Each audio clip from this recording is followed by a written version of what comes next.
from PRX. Hey everybody, this is a classic episode of Sleep With Me, and it covers a couple episodes of The Good Place.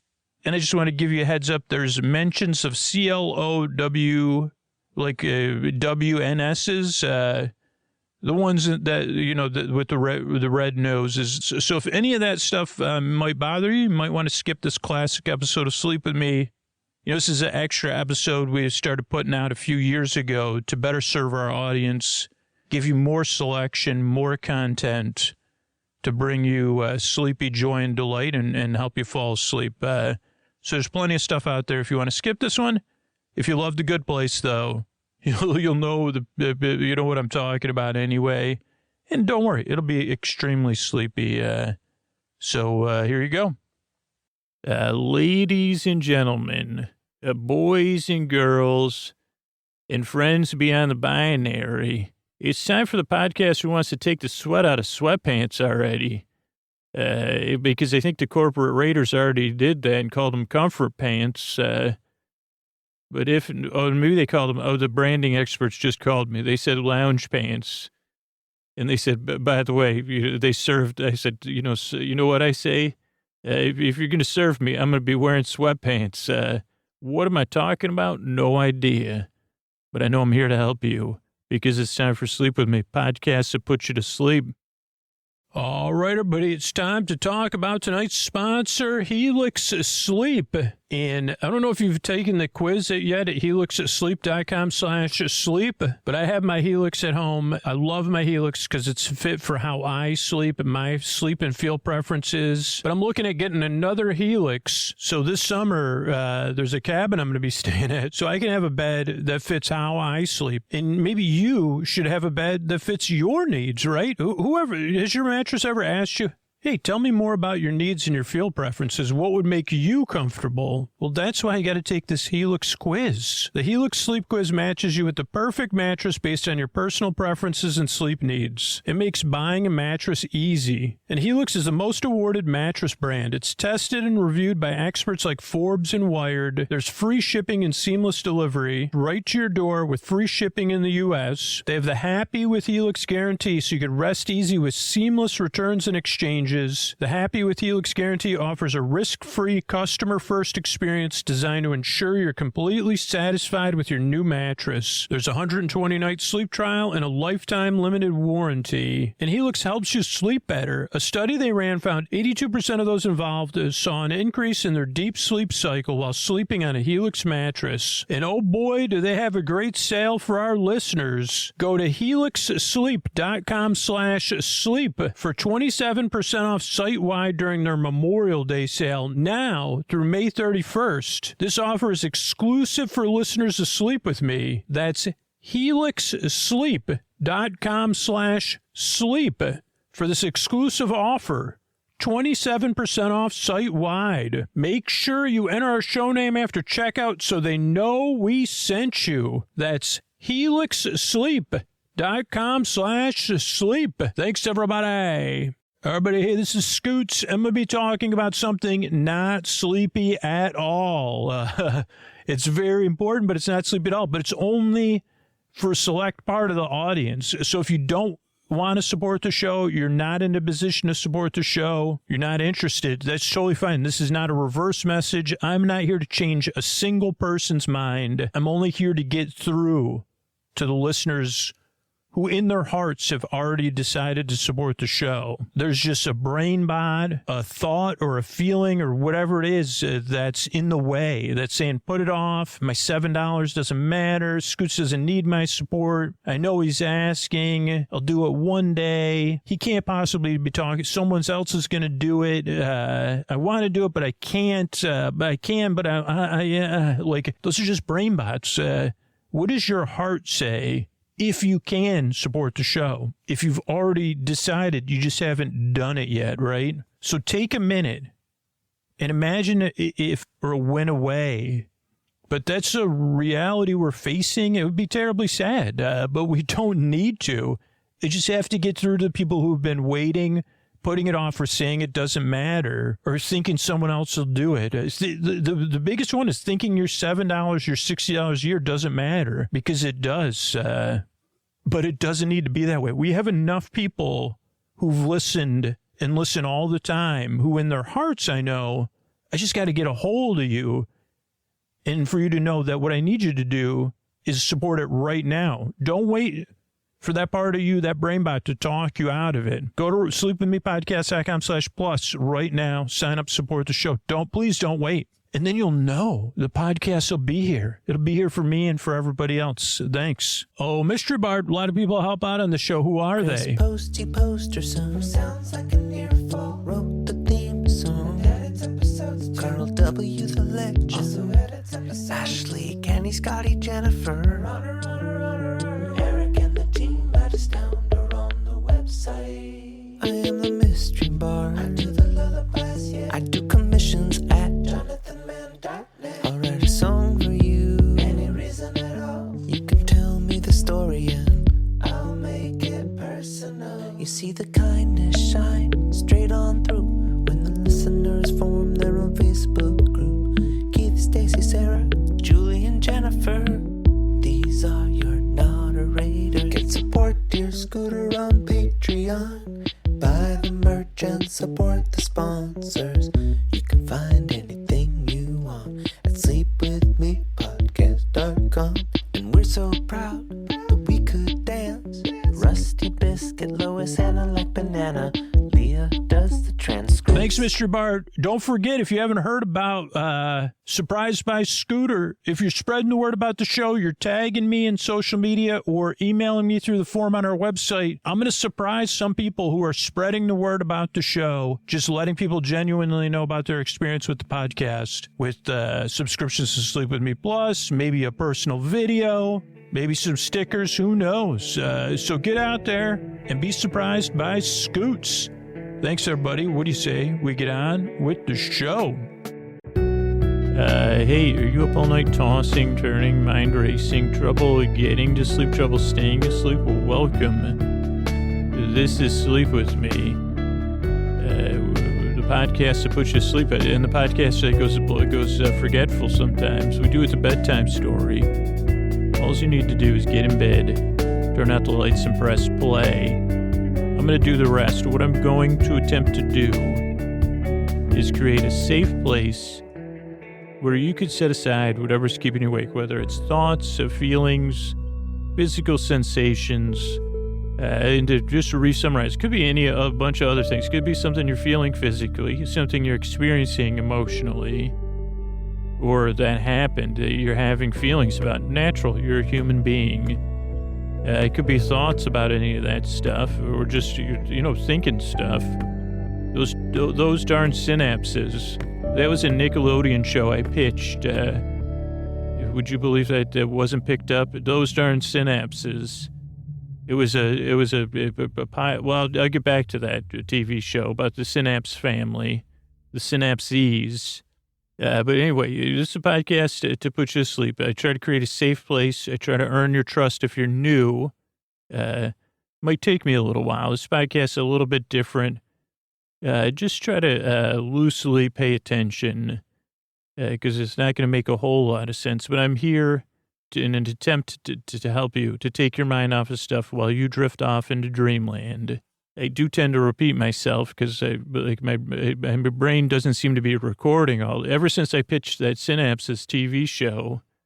I think then they said, well, what about a Hallmark special? And I said, well, I don't know what that is. And I said, remember those after school specials? And then I said, isn't it your job to remember the after school specials? And then they said, Synapse is on strike or something. And that was it. The rest is history. Then I made up a sleep podcast. But if you're new, here's what I propose to do. I'm going to smooth this safe place out. I'm going to pat it, and I'm going to rub it down. And I'm going to raise my hand up and say safe place, or both hands. I can't because I don't want to bump the microphone. I'm going to send my voice across the deep, dark night. I'm going to use lulling, soothing, creaky, dulcet tones, pointless meanders, tangents, I don't know if I don't know if I'll have fictional musings, but those two words just popped in my head, so I figured I'd say them. But here's the thing. I want to keep you company. I want to be apply to be your boyfriend, your borbay, your borcuz, your borsib. And what my job is to be here for you, to be your companion in the deep dark night. Your job, here's the good news. Here's a couple of things about the podcast if you're new. You don't need to listen to it. Now, you can, but you don't have to. And you don't should, there's no shoulds. I don't know how else to say that concisely, but there's no shoulds and there's no should nots. You can kind of listen, you can mostly listen, you can partially listen, or you can barely listen. Or there's a lot of people that listen and they say, I don't even understand what he's saying. Or there's some people that listen the whole time. So, you don't need, you can listen how you wish. I guess that's what I was trying to say. Also, there's no pressure to fall asleep. I'm going to be here for about an hour to be your friend in the deep dark night. So whether you fall asleep in 10 minutes or you're awake all the way to the end of the hour, I'm going to be here to keep you company. To be at your bedside in a, digital friendly manner, much like a fireside chat. Like, is a chat one-on-one? Because I think those were like a bigger deal. But this isn't really, I guess this podcast, you could say it's full of chatter. So what was I saying? So I'm here to, you don't need to listen to me, and no pressure to fall asleep. This is a podcast to keep you company while you drift off. To take your mind off stuff, maybe put a smile on your face, maybe put you at ease. Let you say, yeah, I'm sinking in there. The Scoots is here. He's my companion. He's my buddy. So that's the one thing you need to know. Structurally, if you're new, the show starts off with a little bit of business, and there's business between the intro and the story. And that's how we keep the show going and free, is the people that are actively engaged in supporting the sponsors or supporting the show directly. So I want to applaud all of you. If you're new, not a big deal, but, those of you that regularly do that, you keep the show going. So thank you for that. And if you're new, thanks for getting through that part. And then there's an intro. The intro, I guess we're probably like 4 or 5 minutes into it. Usually they're around 12. I shoot for 12 minutes. I usually end up between 9 and 18 minutes. And that's a show within a show, part monologue, as they say, mostly log. I use some faded sleep dust, rusty meanders, creaky dulcets, all those things. And I kind of try to create a metaphor of what the podcast is. So you say, well, this is a little bit familiar. Scooch tries to craft a metaphor. And he realizes that he's not at a potter's wheel. He's got all the stuff that you'd see a potter in a movie, but he just mostly has the goopy stuff. And I say, yeah, if I had a potter's wheel, it would be square and oblong. It'd have harsh angles and oblong angles. And you say, I can't picture that. And I'd say, yeah, believe me, I've been working with my whole life. In these darn synapses, I got to get back to that. But yeah, so the intro is where I try to explain what the podcast is. For regular listeners, it's something familiar, but it's different every time.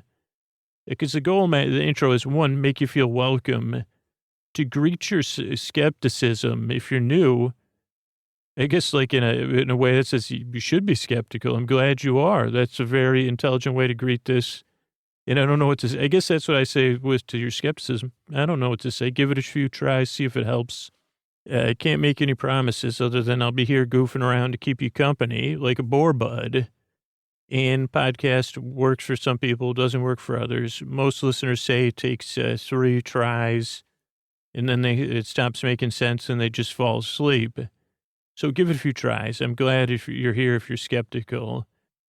So that's what the intro is. Then there'll be a story portion where tonight we'll be talking about episodes 5 and 6 of The Good Place, mostly set in costume details with me making noticing jokes, but trying not to out any of the jokes of the show or too much of the plots.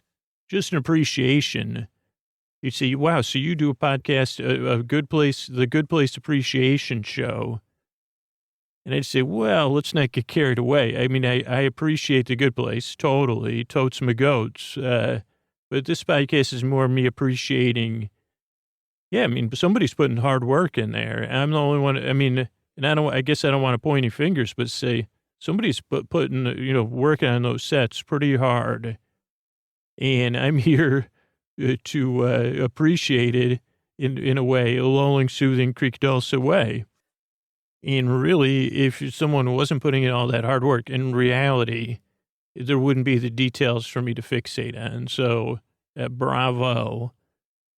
And I hope you, if you ever do listen, if anybody on that set or that staff or the crew or the cast ever listen to this, I'm not just doing this out of love, but whatever one step of beyond love is. Or if, for me, I got to say, well, I got to keep my rock like inside. What's that thing when you want to hold something and you want to hold it up? I guess it's like right after a bunny rabbit or something comes out of its shell. You say, I want to hold this up to the light. I like it so much. So tonight we'll be talking about The Good Place in details and stuff on The Good Place. So that's the structure show. Then there's some thank yous at the end. And yeah, I guess I was talking about, speaking of The Good Place, that's the TV show that's on TV. And a show that never made it on TV was Those Darn Synapses. And I think there's other shows called Those Darn Things. But this was about the synapses, a family of synapses. And people may have said it was influenced by other shows. And I'd say probably was, because I've watched a whole lot of TV. You may say I guess you don't even may say it. My belief system, probably from age 5 to however old I am now. Well, I realized at some point it wasn't working, but I still used that belief system.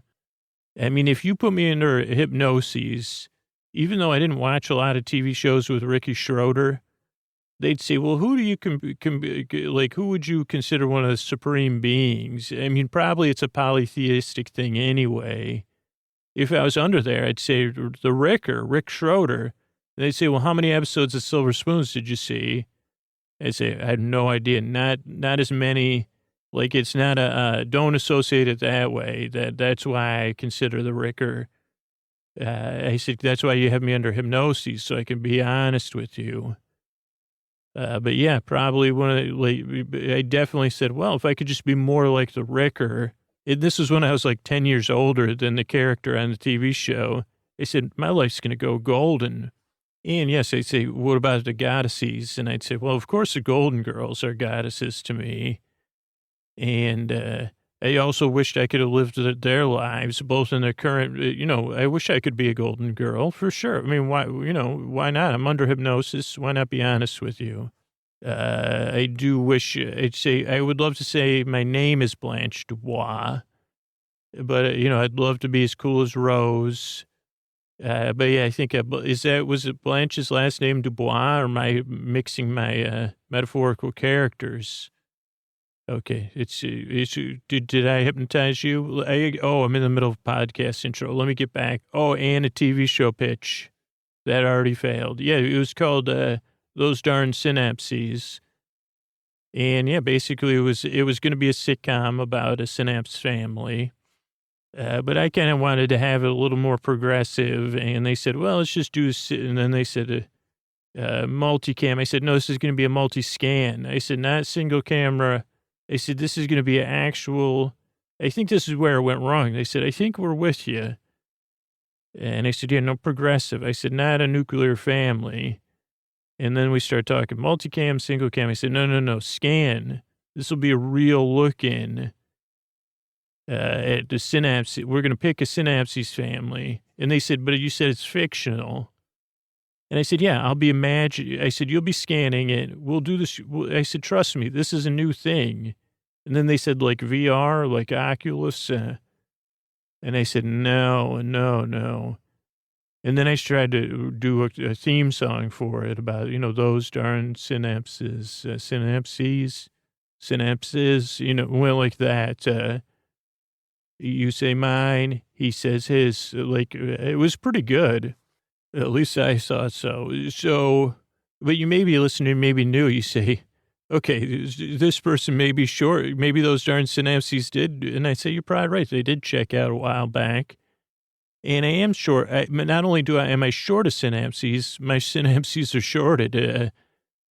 And let's not even get started on my telomeres, because they've started, I think they said we're sheathed, we sheathed our, anyway, I'll save those for the DNA conference, along with, my multitude of Crick and Watson jokes that have yet to be discovered.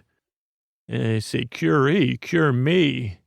Okay, no takers on those. Anyway, so I'm back. So it's a podcast to put you to sleep, believe it or not, to take your mind off stuff. I guarantee there's a chance I took your mind off of stuff, distracted you. And that you're, like, most of my ideas, they're not half-baked. You might just say they're barely there. I mean, you might be lying there saying, well, I could almost see a TV comedy about not synapses, but something like that, like dinosaurs or families. And I say, okay, well, you got me. Anyway, it's a podcast about just sleep to keep you company.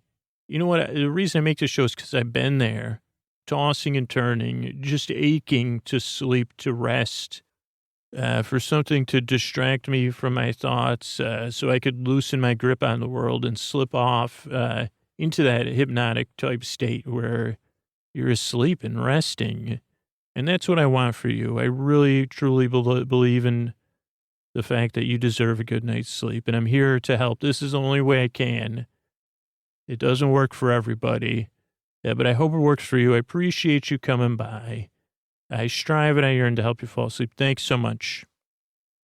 Hey, everybody, this is Scoots, and we're starting something new called Surprised by Scoots, where I want to catch you doing something right? I want to surprise you. And this is for anybody that wants to support the show, beyond financially supporting the sponsors or supporting the show directly. Like, in your heart, you love the podcast. In your heart, it's a big part of your life. And in your heart, you say, I love a surprise. Tell me more. Well, all you have to do is tell one person about the podcast. We used to do this one listener initiative. Tell one person about the show genuinely. How does the podcast help you? How's it changed your life? What are your favorite episodes? How did you discover the podcast? What did you think about it at first? Any of those things. Let one person know about it, whether it's online or in person, in a forum, on social media. If you do it, tag me at Dearest Scooter or send me a message through our website, and I'm going to try to surprise some of those people. I've got subscriptions to Sleep With Me Plus. I got a bunch of those to give away. I've got stickers, personal video from Scoot saying, you're surprised. Now I'm just going to randomly select people, but why wait? This will help the show so much. You're going to help whoever you let know about the podcast, because if the podcast changed your life, there's other people out there that haven't heard about the show. If they don't know about the podcast, you can't help them. They're out there struggling. So let people know about it, but don't spam. Just share your genuine experience with the show, and I'll be looking for you. I'll be looking to catch you and surprise you. Like a little Pikachu. I'm going to catch you if I can, and it's going to be fun. So you could either tag me at Dearest Scooter, that's DearestScooter, or let me know through the form on our website. Thanks, everybody. All right, so tonight we're talking about season 1, episodes 5 and 6 of The Good Place, and episode 5 is category 5. Episode 5 is titled Category 5 Fun Fest. And what could be more fun than a list of probably 1,000 different frozen yogurt flavors? I couldn't read them all. I'm trying to read this one now. Hold on, I'll be right back. Oh, a clean house. Guest, there might be one called Indiana Jones, or Grace Jones. I wouldn't mind that. I think there's one called Popeye Soup. It's tough, depending on what you're getting your resolution in. But Eleanor's ordering some froyo. She can't decide. Janet recommends full cell phone battery, which tastes how you feel when your cell phone battery's full, which is good. Some other choices I noted was your 5th birthday cake. I don't know if that's your birthday cake from your 5th birthday or your 5th birthday cake in a row. Chanel Michunt, perfect high five, game-winning home run, raspberry sorbet. I said, wait a second, raspberry sorbet, potato chip, Maine lobster, skinny dipping, cancel plans, empty inbox. Oh, inside jokes. Maybe that's what I thought Indiana Jones was. Stardust. Let's see, caramel macchiato. Something, a hotel something. I can't read that one either.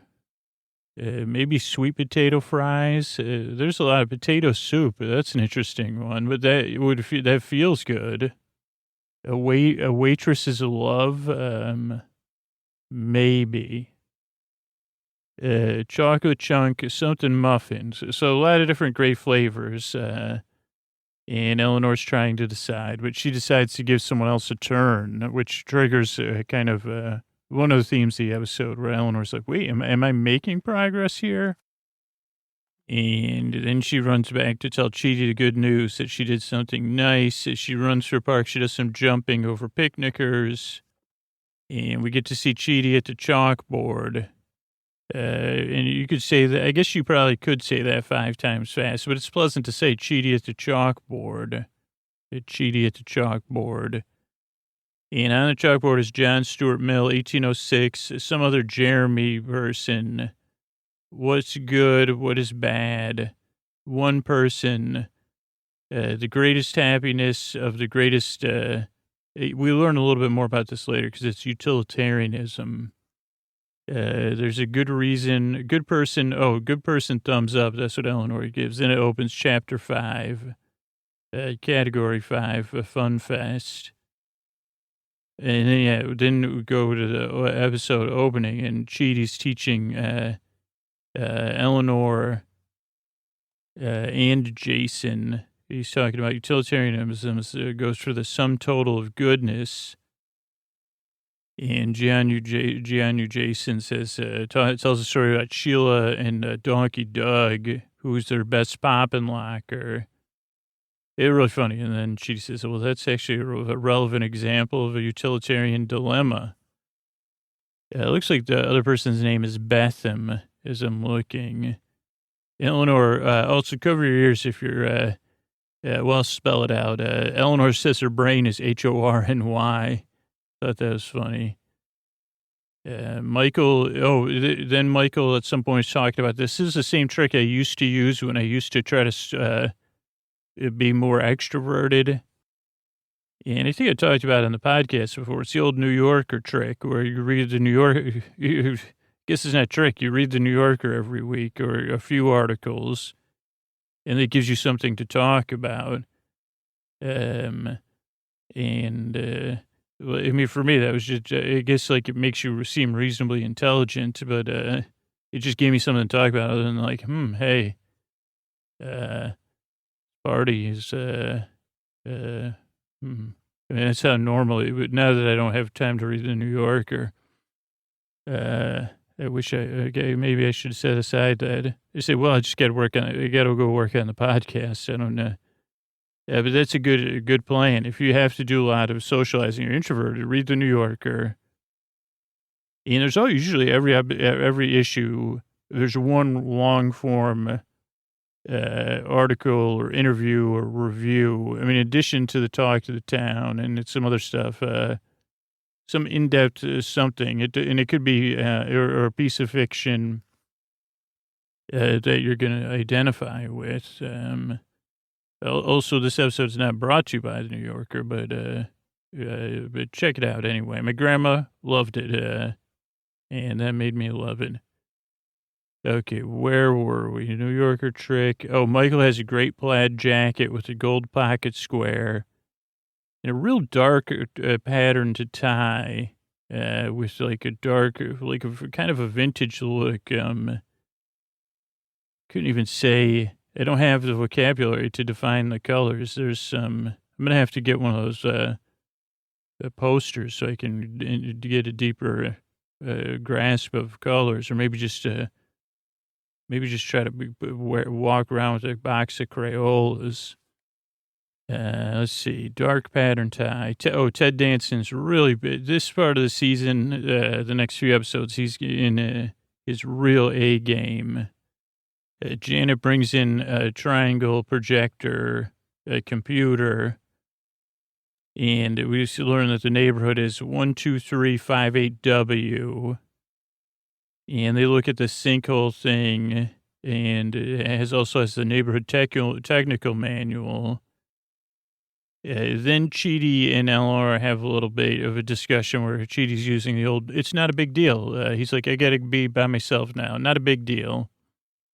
And Eleanor's like, of course it's a big deal. Come on, I know what that means. Then Tahani is looking at the computer. Even after Michael and Janet leave, they leave the computer on and unlocked. And so she looks in and it has these like circles, not Venn diagrams, like interconnected circles, one with the weather. It looks like the weather choices, at least the defaults, are foggy, rain, cloudy, or sunny. Then there's listings, neighborhood rankings, housing data, redirects. I don't know what that says. Then there's a landscape circle with structures, rooks, water, gravy, grass, and I don't know what rooks are. Maybe that's trees. It looks like R-O-O-K, rocks. So that's it. Michael has a thing for rocks, kind of. And there's a menu with blueprints. I put lies, but I think that's probably another word. And Tahani looks up the neighborhood rankings, and I'll just give you the basics. David, who comes in at 2.9 million, his ranking. John, who's number 2 at 2.7. Bjorn, B-J-O-E-R-N, is 2.6. Kachan at 2.6. Jessica, 2.5. Eleanor's in 6th place. Tahani is in 321st place. 322nd place is Glenn Martrempf. I think there's someone named Xavier in there somewhere. Maybe we learned that. And then we see a flashback to Tahani's childhood and her sister Camilla. And they talk about some artists, and they show off the different art they're working on as children, probably, 8 to 10-year-old children. Chidi talks about some of his dreams that he's been having about Eleanor and the impossibility of his ethical solution. I think he dreamed that his aunt or his grandmother turned into Eleanor. And then they get we also get a view of her patio. It has a modern table with an umbrella. Then some stuff about the sinkhole that comes in. Alert, Michael's in a gray tie, a gray suit, and a gray pocket square, all in gray because it's an alert. I think his shirt's gray too, but different shades of gray. Not 50 Shades of Gray, no brain. Then we go to commercial. We come back and we see a table. There's coffee cup, marionette, OJ glass, a froyo cup. What does that say? Marionette.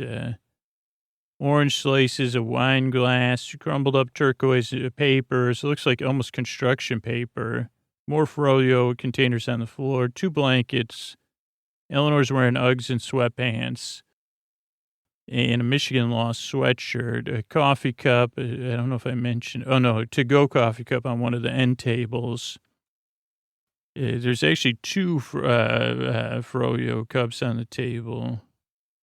Tissues. Michael refers to Janet as the magical assistant there.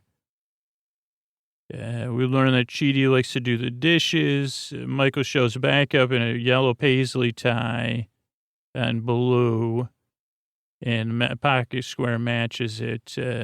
Like the border of the pocket square is blue, and then the pocket square is I don't know, is periwinkle yellow, like a light yellow? like named after that kind of yellow bird, I think. And Michael says, yeah, just can you keep these people as a guest for like 1 hour, between 1 hour and 11 months? We go back to Chidi. No, we go back to Tahani's place, and it's day 3 of their brunch. And she shows off the brunch schedule, full day of activities. There's 3 groups, A, B, and C. Each group is broken up into 12, I guess, individuals. I guess so she has 36 people over there. It looks like they have 3 common periods together, which I guess would be the meals. That's when we see William Xavier as the third to last place. So between Tahani and, above Tahani and the other person who's like Glenn or whatever. Then we have another flashback to Tahani doing a fundraiser for Britain Children's Fund.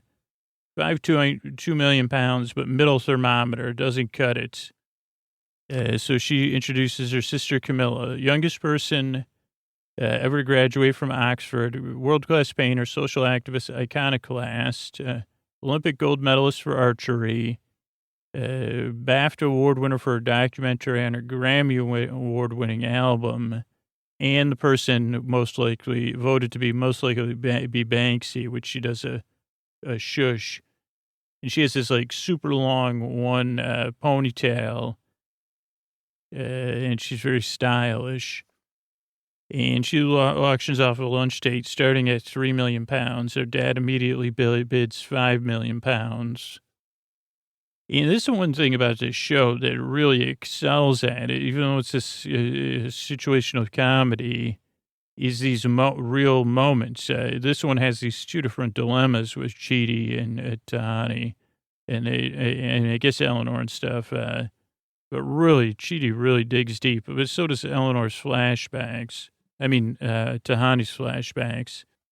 And we kind of see the plot about, we see Tahani's plot kind of playing out.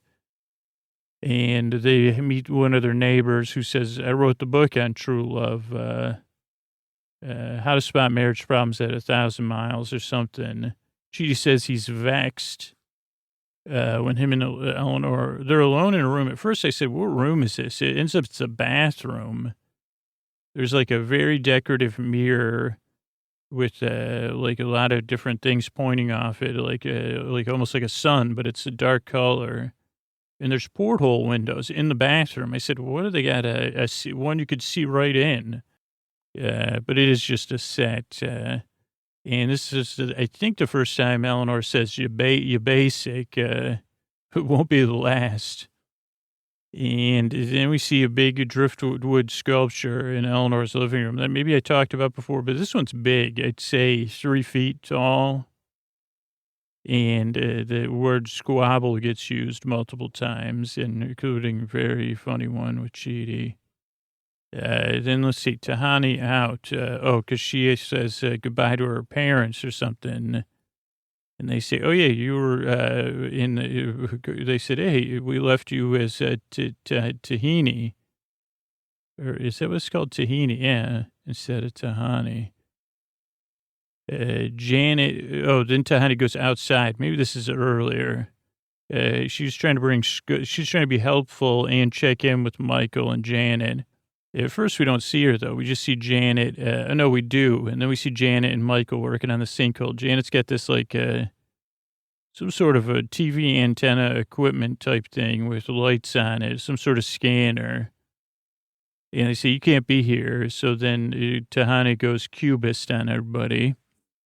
And then she admits to seeing the rankings. I think that's later.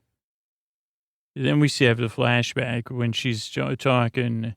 They're talking about her being Tahini. But what I noticed is the beginning of the scene.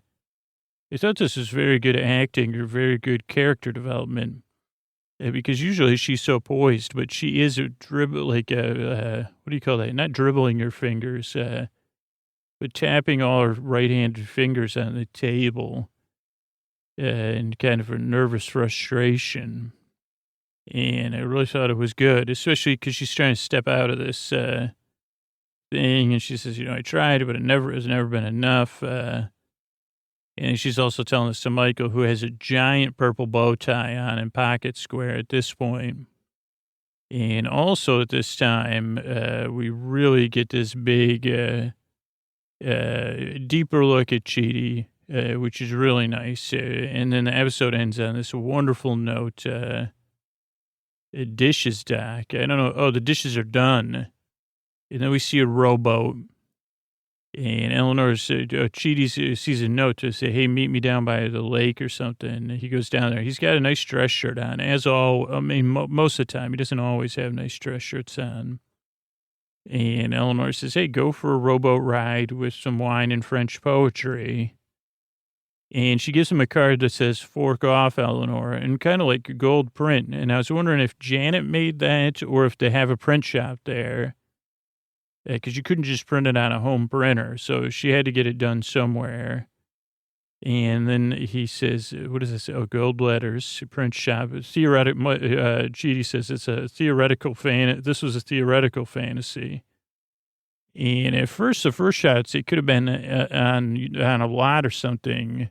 But then they pull back as Chidi goes into the lake because he doesn't know how to row a boat. And you see it's a really nice looking lake. So I don't know where they filmed it, but it even had some autumn colors and stuff. And Eleanor's pretty happy. So is, we also see, this is back when Tahani's talking to Michael, kind of saying, well, geez, I want to be a heroine. I want to get out over my sister's shadow. So I thought that was nice. So I think that's it for that episode that we needed to cover. I mean, the big part is that big list of, this episode, I don't know, the big list of, what do you call that stuff? Frozen yogurt. And then episode 6 opens with another, Eleanor's cross-armed, and she's looking at us, the camera, but you can tell she's looking at something. And she's looking at the 3 clowns that are on the same wall as her front door. Like her front door is to the left with that planner I was talking about. Like the weird waist-sized planner with 3 things, like a mini wall. But she's looking at these 3 clown portraits. Not portraits, I guess they are portraits of clowns, and I guess they're clown portraits too. And they're all, the middle one is slightly larger than the one on the left and the right, but not a humongous size difference. And we're kind of familiar with the one on the left. That's old 3-tie, a clown wearing 3 bow ties for some reason. And he kind of has, whichever that Marx brother is with the blonde curly hair, like a little, I think that's Harpo action. It's in the center clown. I don't know. I said there's something familiar about this clown. He also has like a big curly hair, and it's like a rainbow. It goes blue, purple, yellow, red down the middle, yellow, purple, blue. Like if we were facing him from my left hand, which would be his right ear, it goes, again, I'll do it for you, blue, purple, yellow, red, yellow, blue. I think I may have called him Roy G. Biv in the past, but he's not. He's BPYRYPB.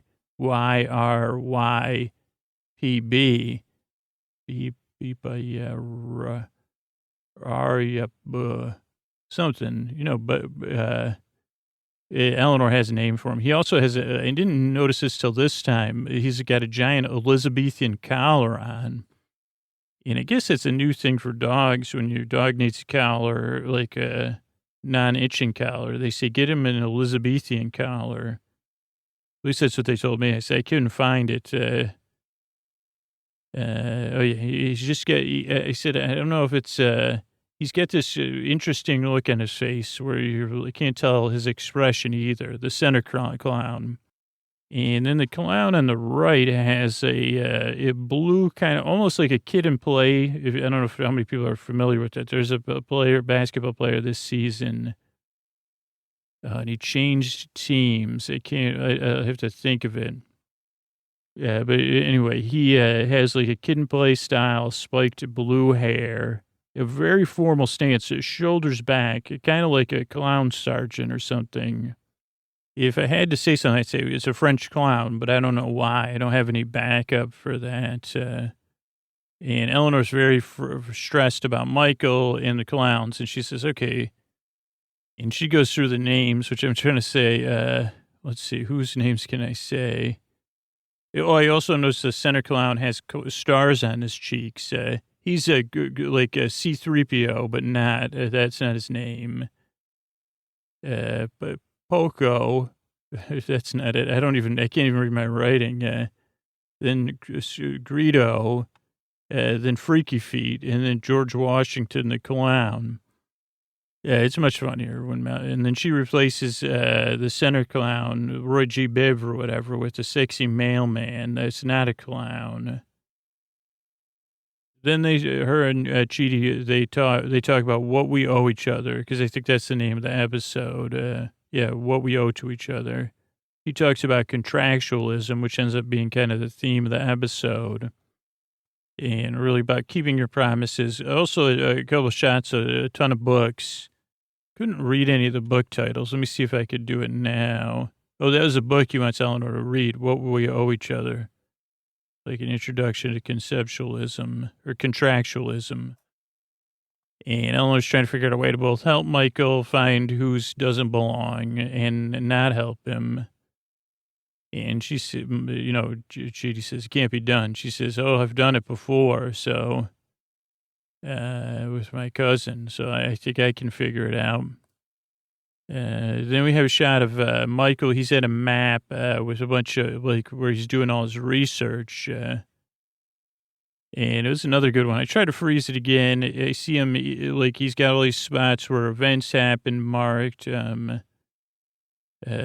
string, a very loud bird, a weird pebble, a sinister rock. I think I saw a flying shrimp on there at one point. And he's a little out of sorts, so his tie's untied. He has a blue shirt on, and his tie is almost a paisley-style tie, but it's not paisley, and it's untied. He has no jacket on, so he doesn't have a pocket square. His tie is like 3 or 4 styles of blue, colors of blue. He has a belt on, so I don't know if the suspenders ever come back. He talks about being able to see or observe 9 dimensions. Let me see, I'm watching it here, because there's an hourglass, and I said, is there sand actually moving in the hourglass, or is the hourglass already done? It looks like it just got flipped, because there's some dust in the top, but it was drained. Bird, Weird Pebble, Chidi, Tahani, and John, you spend some time together. Oh, we have a guest, Mary Holland, guest as Eleanor's friend, and she's in Wild Horses comedy troupe, and you could hear her on a lot of podcasts. She's really good on, she's on Tapped, she's on a lot of Earwolf podcasts, very, very funny. And she was on Doughboys because she was talking about how she used to work at Medieval Times. So cool guest spot. Then we see another guest, not as good as Mary Holland, but Magic 8 Ball, John who has, and he says, I am decidedly so. And Tahani wants to go do some couples activities and do some discursive discussions. Oh, also, Eleanor's going to house sit and dog sit for Mary Holland's character. And the house that they shot it in, or if it's a real house, is amazing. I mean, if for a regular house, at least to me, I said, man, that's the house I would dream to grow up in. Then I saw a scene with Tahani. She has a big finger, her finger ring. She's wearing a finger ring. I don't know if that's what you call it. I guess all rings go on fingers. But the face of the ring is as long as 3/4 of her finger. So I was wondering if she could open and close her finger. But then I just realized, I guess she could, because your finger open and closes away from the ring. They put WTF office. Oh, then there's a scene back in Michael's office with stuff we've never seen before. He has a little mini museum with a tape dispenser, waxed lips, wax lisp, a bobblehead Mark Twain, a comb, a cheese grater, a cheese grater, I thought it said crater in my handwriting, a cheese grater, a pink eraser, a slingshot, and then a paper football like you would make in grammar school and try to kick field goals or make into a star. He also has a giant bowl of paper clips. He loves running his hand through paper clips. He tells Eleanor he's discovered 78 suspicious rocks.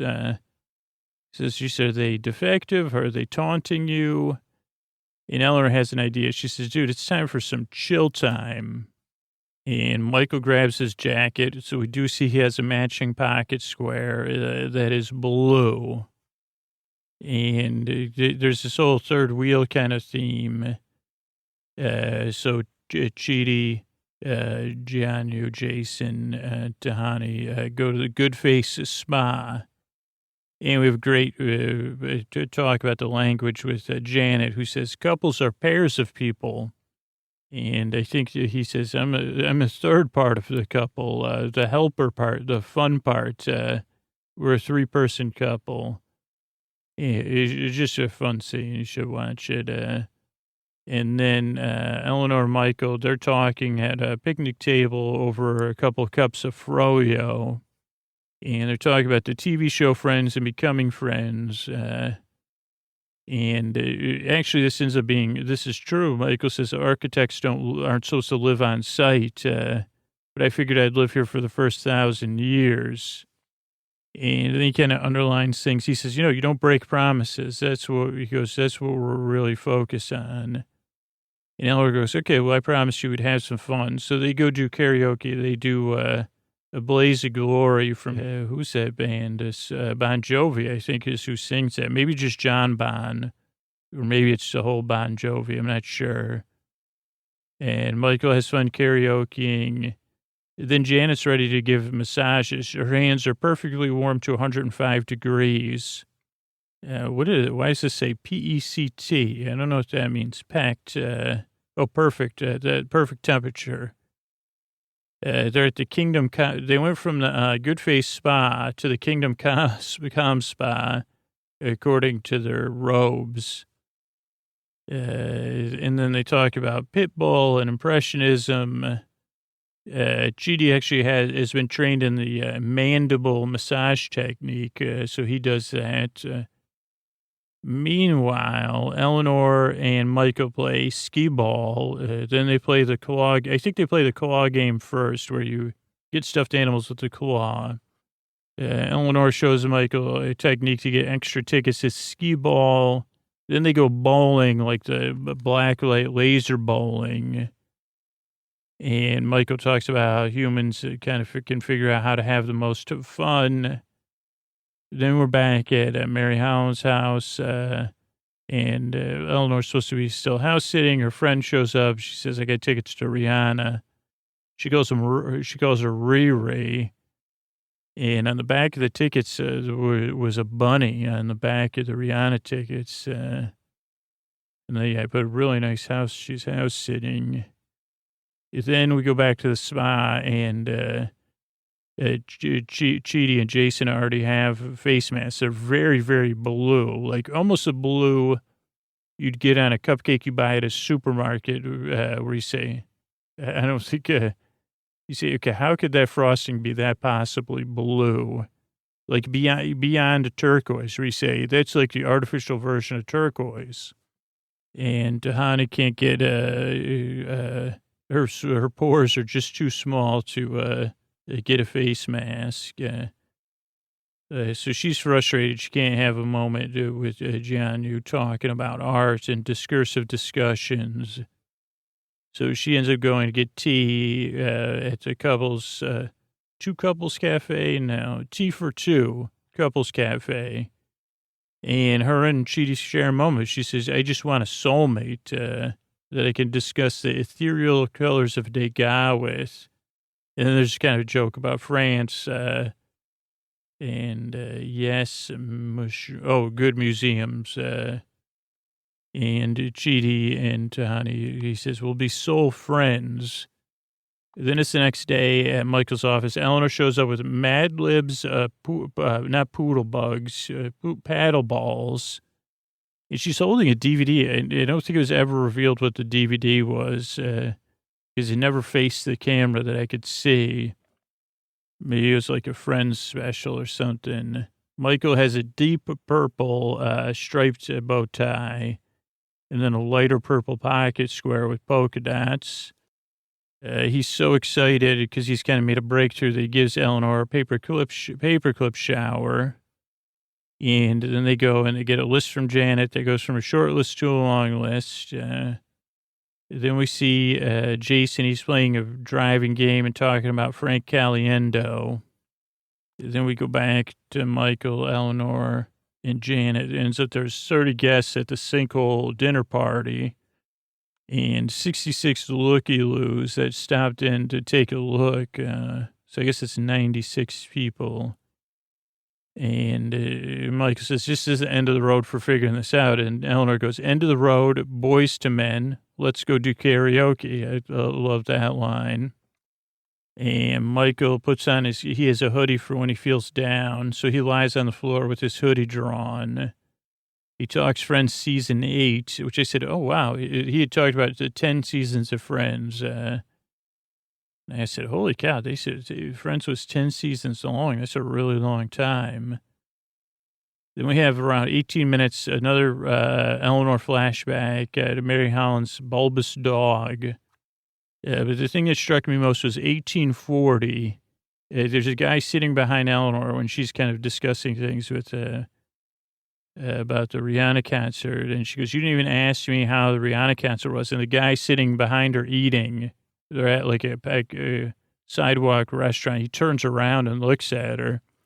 And I don't know if that was like scripted or not. I just thought, like, as soon as he heard a Rihanna concert, he was like, wait a second, what? I missed a Rihanna concert.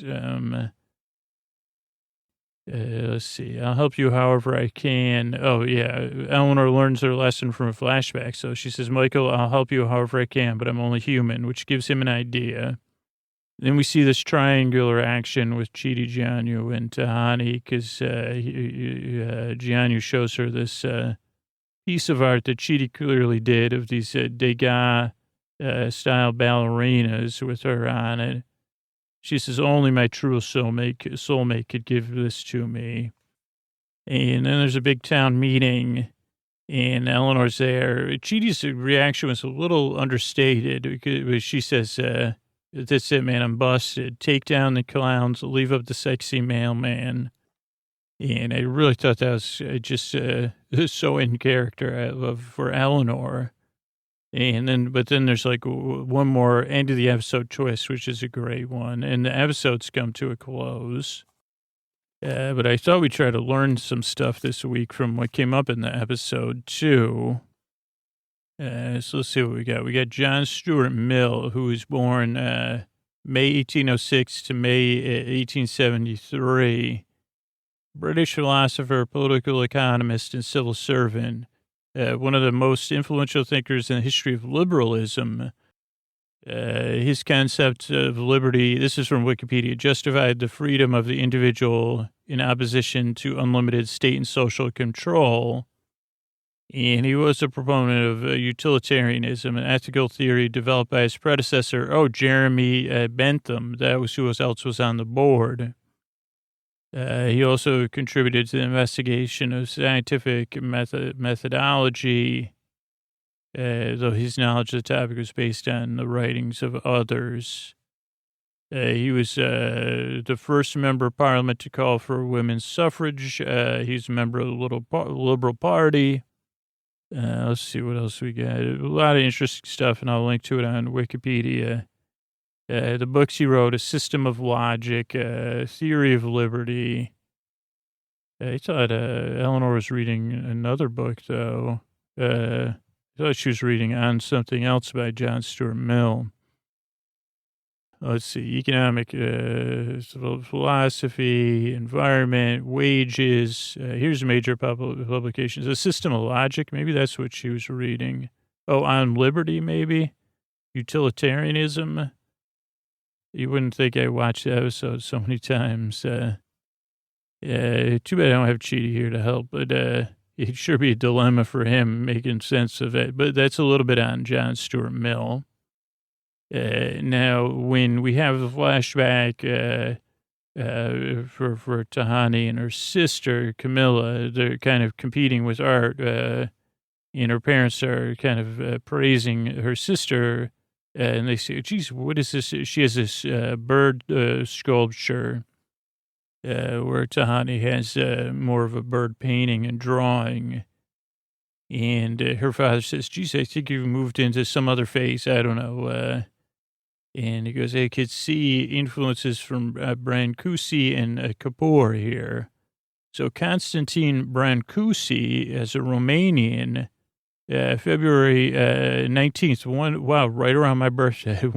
That's wild.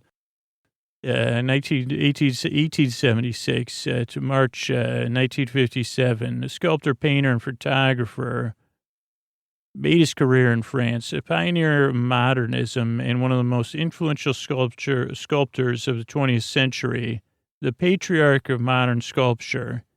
I don't know if that's a good thing anymore, but it might have been a couple of years ago. I don't know if that's but as a child, he had an aptitude for carving wooden farm tools. Studies took him from Bucharest to Munich, and then to Paris in 1905.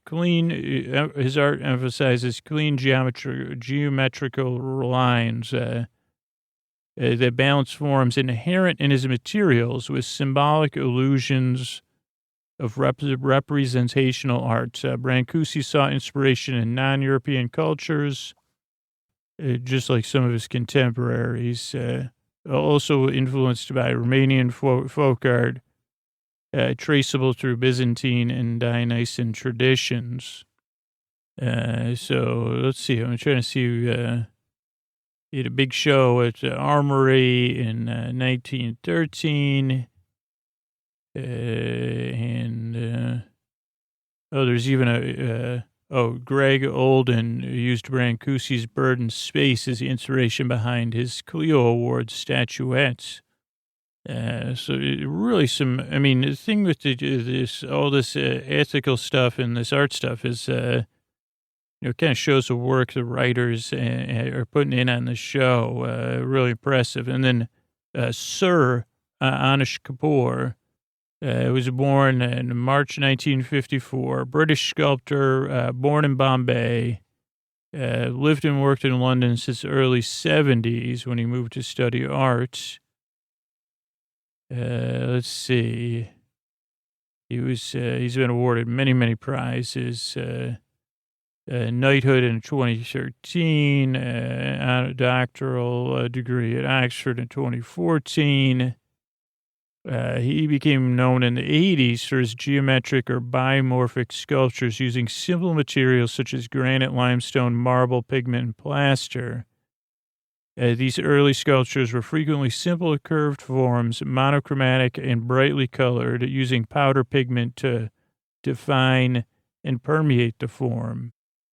Here's a quote. When making the pigment pieces, it occurred to me that they all form themselves out of each other, so I decided to give them a generic title, 1,000 names, implying infinity, 1,000 being a symbolic number. The powderwork sat on the floor or projected from the wall. The powder on the floor defines the surface of the floor, and the objects appear to be partially submerged like icebergs. That seems to fit the idea of somebody being partially there. In the 80s and 90s, Kapoor was acclaimed for his explorations of matter and non-matter, specifically evoking the void in both freestanding sculptural works and ambitious installations. Many of his sculptures seem to recede into the distance, disappear into the ground, or distort into the space around them. In 1987, he began working in stone. His latter works are made from solid quarried stone, many of which have curved apertures and cavities, often alluding to and playing with dualities. In the end, I'm talking about myself and thinking about making nothing, which I see as a void, but then that's something, even though it's really nothing. It's cool. Since 95, he's been working with a highly reflective surface of polished stainless steel, mirror-like works, reflecting or distorting the viewer and the surroundings. You've probably seen some of these, been outside the Tate Modern, Millennium Dome in London. I'm pretty sure there's one in Chicago. It does he used red wax as part of his repertoire. So definitely someone worth, these are two artists, worth your time and really cool that, they got a little exposed in, this episode of, that episode, a little cookie. You basic, as Eleanor says, to transition. I guess is a way of saying you're boring or you're low class, according to Urban Dictionary. And Eleanor actually has brought it back. Squabble. He looked up a bunch of different definitions. It's of North Germanic origin. And it says a minor disagreement between children. But I think a lot of times it means it's a loud a trivial disagreement, a squabble, or to squabble. The verb is to participate in a squabble. And I mean, that's a great word to get back into your, squabble. Don't, instead of feud with Drake, I mean, I guess a squabble, it sounds like you have to be, can you squabble on Twitter? I think Twitter's one big squabble, actually. And when you run into a squabble, sometimes you could feel, as Chidi does, vexed, which is, not, annoyed, irritated, tossed about. I think that's probably the best. Tossed about is in waves, or someone verb vexes you. They could be provoking you, tormenting you, troubling you, causing you a tummy ache, stirring up or tossing you about. Another good word to work in. I'm vexed. And, vexing is one thing, but to say I'm vexed, it kind of shuts the conversation down. You say, I'm going to have to look that up and try to, I'm vexed. If you're vexed, I'm stumped. And then discursive is another beautiful word. And it relates to this podcast, I think.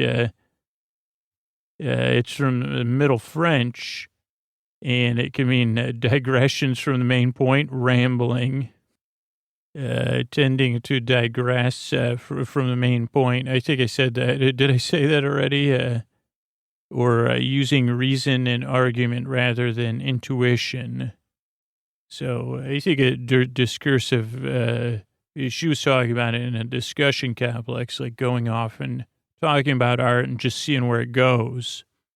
And then finally, Michael says that he sees in 9 dimensions. So I want to look up how many dimensions are there. And according to this Mental Floss article from August 9th, 2017, by Michelle Dubzak, let's see, it says, this article is how many dimensions are there?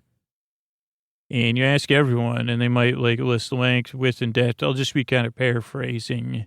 They might add time if they're thinking out of 3 dimensions. But if you ask a string theorist how many dimensions are there, it would be a different response. According to this branch of theoretical physics, there's 10 dimensions of space, most of which are impossible, as Michael said, for humans to perceive. But I guess one of those dimensions is impossible for Michael to perceive. And I would say, and I don't know the answer to this, so I'm not spoiling it. Does that mean, is that a hint on how to deal with Michael? Because I would say that the people writing the show are super smart. Dimensions are the metrics physicists use to describe reality. Pretty broad, right? Let's start with the 3 dimensions. Spatial, width, height, and depth are easy to visualize. You can go from a flat 2-dimensional thing to a 3-dimensional cube. And these can pinpoint the object's location in space. But space isn't the only plane we exist on. Holy existentialism. We also exist in time, which is a fourth dimension. So once we know altitude, longitude, and latitude and position in time, we can plot its existence in the universe as we know it. But people that subscribe to string theory say, well, there's more reality than that in the observable universe, or there's more reality than the observable universe. So there's superstring theory, which aims to unify the main theories describing how the universe works: general relativity in quantum mechanics. General relativity applying to large objects, quantum mechanics to small ones. And when they started to tweak things, they realized that their math showed 10 dimensions, 11 if you include time. After coming up with a theory that hinges on 10 space dimensions, they did explain it, where their dimensions were hiding, and that they're just as big as the dimensions we see, but they're curled up so tightly they're too small for us to notice directly. Our basic understanding of physics makes this hard to process, but in a 2005 TED Talk, Brian Greene compares the invisible dimensions to the cables connected to telephone poles. From a window, the wire looks like a one-dimensional line, but if we were studied up close, we'd see that it's round, making it 3 dimensions. No analogy comparing unobservable dimensions to objects in the observable world can be perfect, but this explains how something fundamental reality can be hiding in plain sight. So if string theory presents there's 10 dimensions of space plus 1 for time, but there are physicists and physicists who argue there could be even more, maybe even 11 dimensions, but it could be up to 26 if you get into the bosonic string theory. But could any of this be understood, but not by me? But I think there's 10 dimensions in your bed now. As you sink in there, the roundness of your pillow, the softness of your pillow, the coolness of your pillow, the internal kind warmth of your pillow, the flatness and kindness of your bed, the air holding you, that's 6, just in case you're counting, the creaky dulcets bouncing off your eardrums, the space around your room so calming and drifting, the sympathetic vibrations coming across the deep, dark night from me to carry you off into dreamland, and the gobbledygook that carries that content to your ears and hopes you rest so well. Good night. Yeah, that was 10, and then time is 11. Good night. Hey, this is Scoots with the Tuck You In message, 2-parter Tuck You In message. So let me go to the second part first, even though I haven't read it at all. I mean, if you're still listening to me, I hope I'm bringing you and have brought you comfort in the deep, dark night. And you know, there's plenty of other episodes to choose from, plenty of other episodes coming out this week, coming out soon. Or maybe you're just barely hearing me, or maybe you've queued it up and this is just playing. But I don't know if any of the messages we've been putting in the show for the past year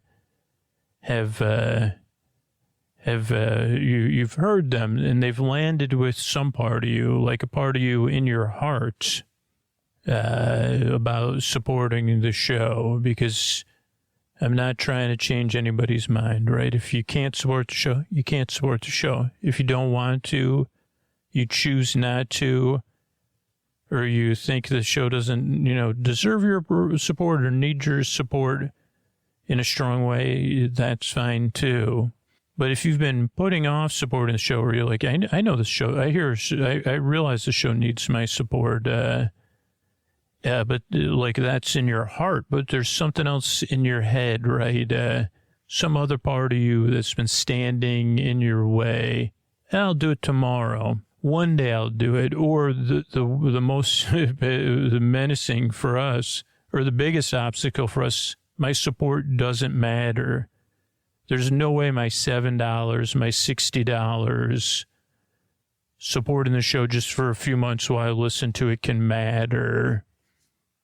I'm here to tell you, or one day I'll support the show that if you already in your heart know you want to support the show, and you already in your heart know if Sleep With Me goes away or changes drastically or goes behind a paywall, you'd miss it and you'd be disappointed. And it might even impact your sleep or whatever. Like the show's a part of your life. Please don't wait. Go to sleepwithmepodcast.com/plus. Your $7 a month, your $60 a year will actually change the future of the podcast. It's all a matter of me getting through the people who've already decided in their heart to support the show, but there's something in their head or their feelings or their brain bots that's in the way. And I just need to get through to you that it's like we are in a don't wait situation, you know. And so, and we don't need to be like, so I just got to try to get through to everybody. But I also want to get through to the people who can't support the show, right? I love making this podcast, and we're launching something fun for the people who want to, you say, well, I want to support the show. I just can't do it financially. I want to be a part of this thing, but I can't be a part of it financially. Like, because for a lot of listeners, it's ironic. There's some listeners that's the $7, you think it won't help the show, but there's a lot of listeners that $7 is out of reach for them. And I've been in that place too. But I'm here to try to catch you doing something right, as they say, and something fun. If you want to support the show by spreading the word about the podcast, letting one person know about the podcast, just genuinely sharing your honest experience about the podcast, you sharing with one person, whether it's in person or online, can also change the future of the podcast, right? Because 1 out of every 100 people does support the show. So it's like, if you and 99 other people do that, like it's the same. If you do it, 99 other people are likely to do it. But letting people know about the podcasts that are going to benefit from it, you're helping our podcast keep going. You're helping that person, because Sleep With Me is a niche, right? The people that don't know about Sleep With Me that could really use it, they don't know about it yet. And maybe you letting somebody know about it, it changes their life. Or they let somebody else know about it and it changes that person's life. And I don't know if you know how powerful that is, but I think you could pause and feel it right now, right? If you're listening right now, the podcast is probably a big part of your life. And like I said earlier, it's a big part of your heart. And we used to call this a one-person initiative, and we're bringing it back. No more signing up for the referral program. I mean, we'll do stuff where you could sign up, but I'm going to be out there. Tag me at Dear Scooter, or email me through the website, message me through our website form. Let me know how you're spreading the word. Do it in a fun, genuine way. Don't spam. Just let people know how you discovered the show. What do you like about the show? What are your favorite things? What silly things have you heard? How has it changed your life or your relationship with sleep? How's it impacted your day? And here's what I'm going to be doing. I'm going to be looking for people, and I'm going to surprise them. When you surprise me by spreading the word about the show, I have free Sleep With Me Plus memberships from our scholarship program that Cornelia started, and other people that have supported the show for people that aren't in a position to support the show. So I'll be giving out 3-month memberships to Sleep With Me Plus to some people. Maybe I'll send stickers to some people. Maybe I'll send you a personal video thanking you. Maybe other things. Who knows what surprises I have in store.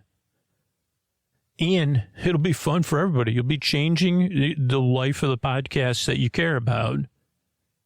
If you do, you don't. If you don't, it does. Like if you don't have to participate in this. But if you do, it's going to be fun. I'm going to be out there looking, or You could message me through the form on our website. Let me know tell me the story of how you participated, how you spread the word. And again, I can't surprise everybody. I hope I get to surprise one person tomorrow that's doing that. So don't spam, but make sure to tag me. And if you get really active, you might end up like a couple people that were a part of our referral program. Victor got pretty much a lifetime subscription to Sleep With Me Plus because he spreads the word so much and so often. And Cornelia's entire scholarship program, she brought thousands and thousands of listeners to the show just by spreading the word in a genuine way where she knew people could use it. So tag me, at Dearest Scooter. That's with a T, DEAREST, Scooter, SCOOTER. Or if you're in the pen and paper world, put up a poster or whatever, a sign in the laundromat and say, hey, if you can't sleep, check out Sleep With Me podcast. Or let me know how you let people know about it in a genuine, friendly way. I can't surprise anybody that's just like going up to random strangers or whatever, but that's not sleepy at all. But thanks so much for listening. And again, those are the two huge ways, because this is like, we've been building towards this, unfortunately. And this has never been a time where more people are no longer in a position to support the show. They've had to stop their support of the podcast. It's a time of, and just like everybody else, the podcast is in this place where it's like, man, this is really tough. But the beauty is we don't need to be in that position where it's like, what's going to happen here? I just got to get through to the people that have been putting it off. So you've been putting off supporting the show? Honestly, don't wait another second. sleepwithmepodcast.com/plus. Sign up right now. Or if you've been putting off support, I love this Sleep With Me, I'll do it tomorrow. Come up with a plan to do it tomorrow. Spread the word and say, man, I want to be surprised by a scooter. Thanks.